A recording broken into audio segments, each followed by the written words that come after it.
Oi, pessoal, tudo bem? Hoje eu vou falar com vocês mais uma vez sobre a impenhorabilidade do bem de família. Vocês devem lembrar que no vídeo anterior nós falamos da impenhorabilidade. Eu trouxe aqui para discussão 4 importantes súmulas do STJ e também uma orientação do próprio tribunal externada no informativo de 2016. E nós falamos aqui de algumas situações relativas às condições de penhorabilidade e impenhorabilidade do bem de família. Lembram lá? Hoje eu reservei um julgado em específico, é um RESP do STJ, oriundo do Tribunal de Justiça do Estado de São Paulo, de relatoria da ministra Nancy Andrighi, que foi julgado em março desse ano de 2021 e que trata aqui de uma questão bem pontual, que a gente precisa conhecer ou já conhecendo precisa rememorar, né? Então o RESP, para vocês anotarem aí, é o RESP 1873-203, da terceira turma do STJ.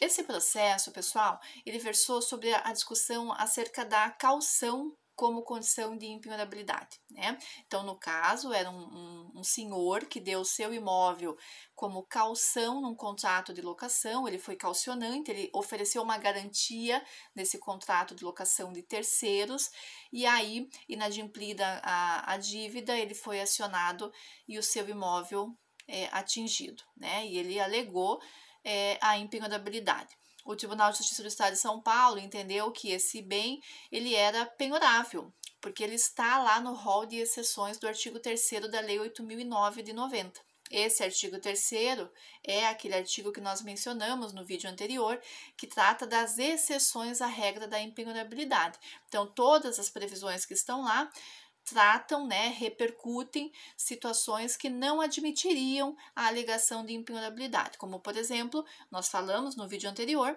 a situação do fiador do contrato de locação. Aquele fiador que vai garantir uma locação alheia e dá como garantia um imóvel seu, esse fiador não poderá alegar o benefício da impenhorabilidade. Essa é a regra, entendimento simulado do STJ, e nós vimos no vídeo passado. Outra situação que tem lá nesse artigo 3º é a questão da hipoteca, né? Então, a impenhorabilidade não pode ser alegada numa execução de hipoteca relativa ao próprio bem. Então, o bem que eu estou financiando, ele está hipotecado para garantir a própria dívida, né? Então, esse bem, ele garantido via hipoteca, ele não pode ser alvo da alegação de impenhorabilidade. Ele fica suscetível, portanto, à penhorabilidade, né? Então, essas são as previsões ali, as exceções trazidas nesse artigo 3º.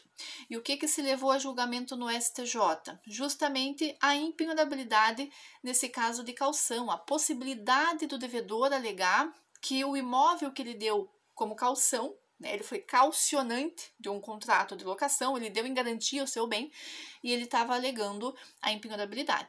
O Tribunal de Justiça do Estado de São Paulo reconheceu que ele não poderia usufruir desse benefício, dessa proteção legal em relação à impenhorabilidade, porque, tal como a fiança, a caução era uma garantia e também como a hipoteca era uma garantia que não permitia a alegação, a proteção da impenhorabilidade.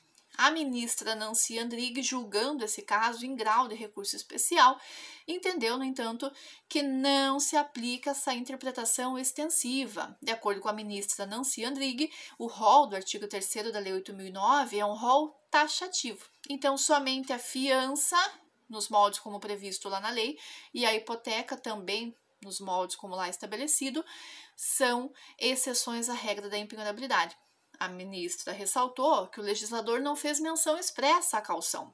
Então, o legislador optou por tratar de duas espécies somente, a hipoteca e a fiança, e não falou nada da caução. Logo, no entendimento da ministra e da terceira turma do STJ, a caução não é uma exceção à impenhorabilidade e isso permitiria que o caucionante alegasse sim a impenhorabilidade em relação àquele bem oferecido em caução na locação de terceiros, tá? Então, essa é uma decisão importante, orientativa de futuras decisões aí pelos tribunais, e a gente deve conhecer, é importante que a gente conheça, tá bom? Lembrando sempre que nós estamos falando aqui tanto nesse vídeo como no outro, da impenhorabilidade legal, aquela prevista na Lei 8.009 de 90, e não da impenhorabilidade convencional, prevista lá no Código Civil, até no artigo 1711, né, que fala da possibilidade das partes, né, da própria entidade familiar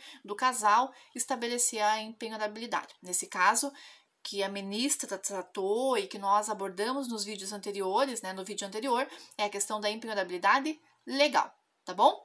Era só essa ressalva que eu queria fazer para vocês, é uma decisão recente, é importante a gente conhecer. Agradeço a oitiva, vocês terem me visto e me ouvido por aqui, e fiquem com Deus, até mais. Tchau!